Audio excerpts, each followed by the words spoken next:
Hello दोस्तों, मैं doctor Rajesh Kumar Pal आज फिर आपके सामने एक नया टॉपिक लेकर के उपस्थित हुआ हूँ। इंटरफेरेंस, हिंदी में इसको व्यतिकरण कहते हैं।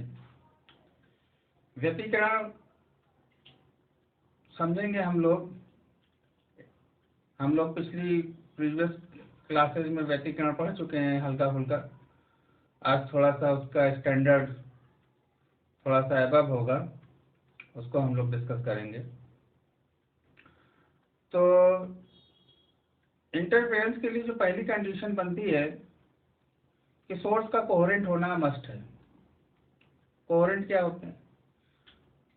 कोहेरेंट का मतलब होता है कला संबद्ध, और इनकोहेरेंट का मतलब होता है कला असंबद्ध। तो पहले तो समझते हैं कि कला क्या होता है, फेज क्या होता है।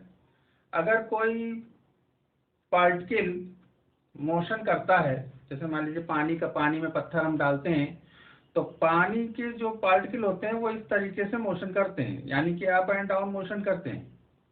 तो किसी पर्टिकुलर टाइम पे उस पार्टिकल की पानी के पार्टिकल की जो पोजीशन होगी वो उसकी फेज कहलाएगा, यानी उसकी कला कहलाएगी। तो किसी भी सोर्स के लिए अगर उसका फेज डिफरेंस टाइम के साथ अगर कांस्टेंट है, यानी दो लाइट वेव है, मान लीजिए दो सोर्स से आ रही हैं, और अगर उन सोर्सों का जो फेज डिफरेंस है, यानी कि जो कला का अंतर है, अगर वो कांस्टेंट है, वो टाइम के साथ वेरी नहीं कर रहा है, तो हम ये कहेंगे कि वो सोर्स जो है कोहेरेंट सोर्स है। और अगर दोनों सोर्सेस का फेज डिफरेंस टाइम के साथ वेरी कर रहा है, तो हम ये कहेंगे कि वो कला संबद्ध हैं, यानी कि इनकोहेरेंट सोर्स कहलाएंगे। तो कोहेरेंट और इनकोहेरेंट सोर्स दोस्तों समझ में आ गया होगा। हम लोग थोड़ा सा मैथमेटिकल एनालिसिस करते हैं इंटरफेरेंस का मैथमेटिकल एनालिसिस करते हैं हम लोग। देखते हैं जरा कैसे करेंगे। तो हम कंसीडर करते हैं, मान लीजिए हमारे पास कोई दो वेव्स हैं। मान लेते हैं कि हमारे पास कोई दो वेव्स हैं इस तरीके से। Analytical treatment for interference, let us consider there are two waves. Late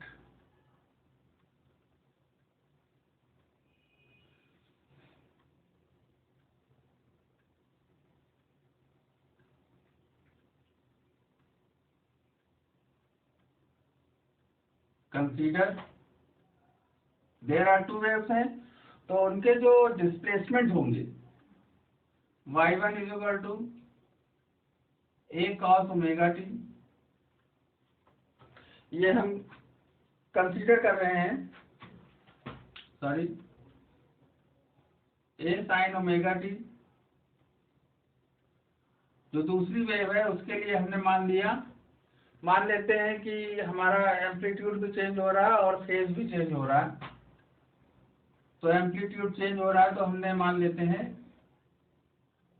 b sin omega t plus 5, ये हमने कंसीडर कर लिया। दो इक्वेशंस हैं। अब ये समझिए, ये जो साइन का टर्म लिखा हुआ है, ये बेटा ये वेव इक्वेशन होती है, और इस वेव इक्वेशन में साइन के टर्म को अगर छोड़ दें तो बाकी जो बचता है वो एम्पलीट्यूड होता है। ये दूसरी वेव है, दूसरी वेव और पहली वेव में ये फेज डिफरेंस है फाई का, और एम्पलीट्यूड भी दोनों का अलग है। पहली वेव का एम्पलीट्यूड है ए और दूसरी वेव का एम्पलीट्यूड है बी। तो अब इसमें देखते हैं, इसको हम थोड़ा सा कैलकुलेट करने की कोशिश करेंगे, दोनों का रिजल्टेंट फाइंड आउट करेंगे। टोटल डिस्प्लेसमेंट की अगर हम बात करेंगे,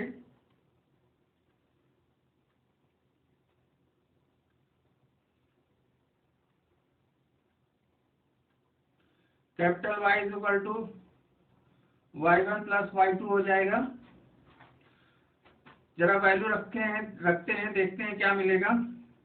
a sin omega t plus b sin omega t plus 5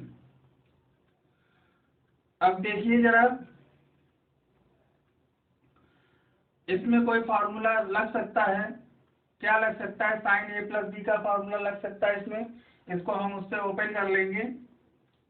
A sine omega T plus B sine omega T cos phi plus cos omega T sine phi. ये हमारा एक step हमने इसको सॉल्व कर लिया है। देखिए जरा ध्यान से, यहाँ पे साइन ए प्लस बी का फॉर्मूला लगा हुआ है और इसको हमने उसकी सहायता से ओपन कर लिया है। अब इस मान लेते हैं हम b का इस पूरी इक्वेशन से मल्टीप्लाई कराना है हमको, तो मल्टीप्लाई करा देते हैं। ध्यान से देखिएगा, ये b दोनों तरफ आ जाएगा, दोनों ही टर्म में इस तरीके से इक्वेशन मिल जाएगी। अब देखते हैं बच्चों कि इसमें देखिए, इस इक्वेशन में साइन ओमेगा टी इसमें है, साइन ओमेगा टी इसमें है, तो इसमें से हम कॉमन कर लेते हैं, देखते हैं क्या मिलेगा। अगर साइन ओमेगा टी कॉमन करते हैं, साइन ओमेगा टी कॉमन किया हमने, तो हमको मिला a plus B cos phi plus यहाँ पे मिल जाएगा b cos omega T sine phi. आ रहा होगा समझ में, आप लोग देख रहे होंगे कि इसमें हमने इस इक्वेशन में साइन ओमेगा टी को कॉमन कर लिया है, साइन ओमेगा टी को कॉमन कर लिया है, और जो नेक्स्ट टर्म बचा है हमारे पास, ये वाला टर्म बचा है, इसमें से हम लोग कॉस ओमेगा टी को बाहर कर लेंगे। जब हम लोग कॉस ओमेगा टी को बाहर कर लेंगे तो देखते हैं क्या मिलेगा हमको।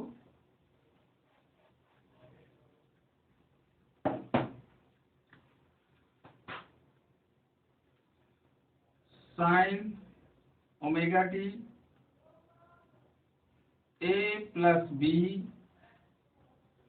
Cos phi plus cos omega t हम लोगों ने ले लिया, अंदर क्या मिलेगा, बी साइन फाई मिल जाएगा।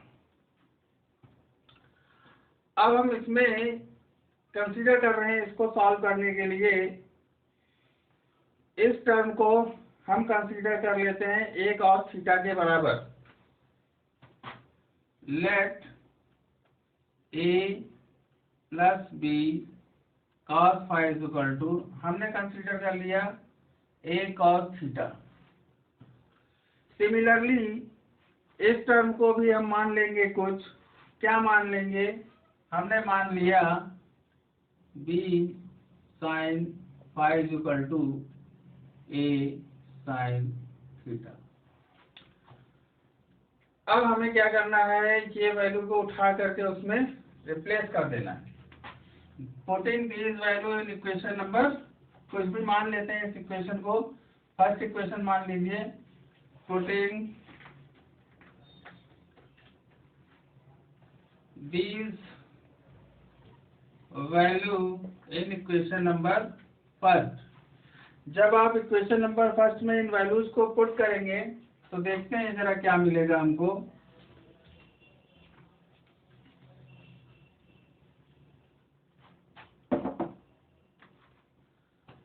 तो देखिए बच्चों, y is equal to sine omega t, इसकी जगह हम लोगों ने रखा है a cos theta plus cos omega t, और इसकी जगह हम लोगों ने रखा है a sin थीटा। अब अगर ध्यान से देखें, a अगर हमने कॉमन कर लिया तो अब ये जो इक्वेशन बन रही है cos omega T sign omega T cos theta plus cos omega T sin theta बन रहा है, यानी कि ये फॉर्मूला बन रहा है साइन a प्लस बी का, यानी कि sign omega T plus theta. ये इक्वेशन बन के आ जाएगी। अब देखिए ये जो इक्वेशन बन के आई है, ये इक्वेशन सेम उसी तरीके से बन के आई है जो हमने कंसीडर कर, जो हमने इक्वेशन को कंसीडर किया था। y is equal to a sine omega t हम लोगों ने कंसीडर किया था। बिल्कुल ये इक्वेशन सेम उसी तरीके से बन के आई है। अब इस इक्वेशन में जो कैपिटल ए है इसको हम लोग रिजल्टेंट एम्पलीट्यूड कहते हैं, रिजल्टेंट एम्पलीट्यूड कहते हैं इसको। आ रहा होगा सभी लोगों को समझ में? ध्यान से देखिए, इस इक्वेशन में जो कैपिटल ए है वो रिजल्टेंट एम्पलीट्यूड है। अब इसके बाद हमारा जो स्टेप होगा, निकालना होगा रिजल्टेंट एम्पलीट्यूड की वैल्यू। तो रिजल्टेंट एम्पलीट्यूड की वैल्यू हम लोग कैसे निकालेंगे वो हम लोग फाइंड आउट करने की कोशिश करेंगे। देखिए, ये जो इक्वेशन हम लोगों ने कंसीडर करी है, इन इक्वेशन को अगर हम स्क्वायर करके ऐड कर दें तो हमको ए की वैल्यू मिल जाएगी। तो रिजल्टेंट एम्पलीट्यूड हमको फाइंड आउट हो जाएगा। यही हमको निकालना है। तो करेंगे स्क्वायरिंग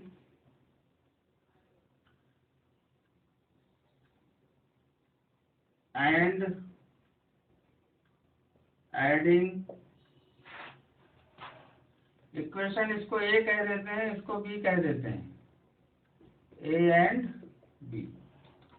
तो अब इसको आप स्क्वायर कर रहे हैं तो A square plus B square cos square five plus 2ab cos 5।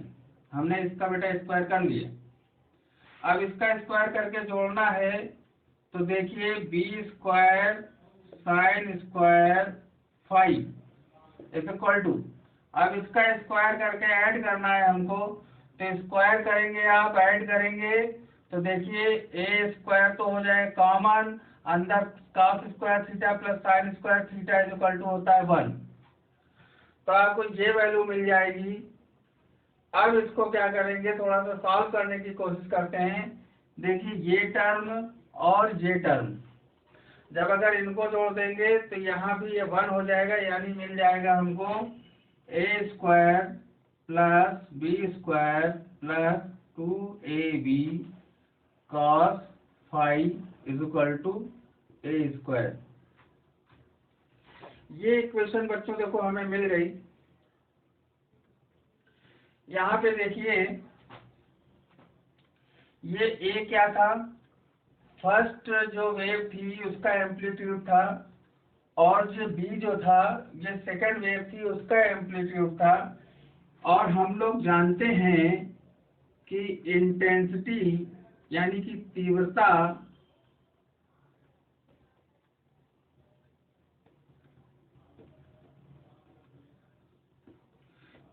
जो होती है एम्पलीट्यूड यानी कि आयाम के वर्ग के अनुक्रमानुपाती होती है। Intensity is directly proportional to the square of the amplitude.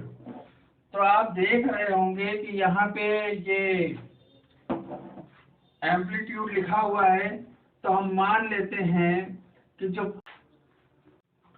देखिए बच्चों इसी पे हमें इसी से रिजल्टेंट एम्पलीट्यूड निकलेगा। रिजल्टेंट एम्पलीट्यूड, रिजल्टेंट एम्पलीट्यूड कितना निकलेगा, ए स्क्वायर इज इक्वल टू, दोनों को हम स्क्वायर करके जोड़ देंगे। जो इक्वेशन हमने बनाई थी ए और बी दोनों के स्क्वायर करके जोड़ रहे हैं, तो देखिए मिलेगा हमको A square plus B square cos square 5 plus 2ab cos 5 plus उसको हम जोड़ रहे हैं। तो सेकंड नंबर जो इक्वेशन थी बी स्क्वायर साइन 5,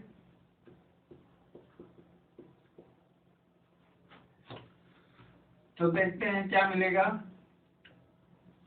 ए स्क्वायर, देखिए ये तो 1 हो जाएगा, A square plus B square A B cos 5 अब ए स्क्वायर मैक्सिमम कब होगा? मैक्सिमम जब होगा जब cos फाई की वैल्यू 1 होगी। cos फाई की वैल्यू 1 कब होगी? 0 पे, पाई पे, 2 पाई पे, इन सब पे cos फाई की वैल्यू 1 होगी। सॉरी, पाई लिख दिया मैंने। 0 पे होगी, 2 पाई पे होगी, 4 पाई पे होगी एंड सो ऑन। इन सब पे cos फाई की वैल्यू 1 होगी। तो जब cos फाई की वैल्यू 1 रखेंगे तो देखते हैं हमको क्या मिलेगा। ए square B square plus 2ab, यानी कि मिल जाएगा A square equal to A plus B का होल ऑफ स्क्वायर, यानी कि ए इक्वल टू मिल जाएगा ए प्लस बी। ये बेटा मैक्सिमम एम्पलीट्यूड आ गया। इसी तरीके से हम मिनिमम के लिए निकालते हैं। फॉर मिनिमम एम्पलीट्यूड के लिए निकालते हैं तो cos फाई की वैल्यू मिनिमम होती है -1, और ये कब होती है? जब फाई इक्वल टू पाई होता है, 3 पाई होता है, 5 पाई होता है। ये सारी कंडीशंस पे cos फाई की वैल्यू -1 होती है। अब जब हम ये सब रखेंगे तो देखिए यहाँ से हमको क्या मिलेगा। ए square equal to A square plus B square minus 2ab, यानी कि आपको मिल जाएगा a equal to a difference b. अब यहाँ पे आप ये कह सकते हैं कि सर यहाँ पे तो a माइनस बी का फॉर्मूला लिखा है, सिंपली a माइनस बी लिखा जा सकता है। तो बेटा हमने इसलिए ऐसा लिख दिया है कि मान लीजिए कि जो सेकंड वेव है अगर उसका एम्पलीट्यूड ज़्यादा है देन आप क्या करेंगे, और एम्पलीट्यूड कभी माइनस में नहीं आ सकता, तो इसलिए हमने यहाँ पे डिफरेंस लगा दिया है कि मतलब जो बड़ा होगा उससे हम माइनस कर लेंगे यहाँ पे, इसलिए मैंने डिफरेंस लगाया हुआ है। सभी लोगों को समझ में आ गया होगा, और इस तरीके से हम लोग मैथमेटिकल एनालिसिस करते हैं इंटरफेरेंस का। आई होप सभी लोगों को क्लियर हो गया होगा। थैंक यू बच्चों।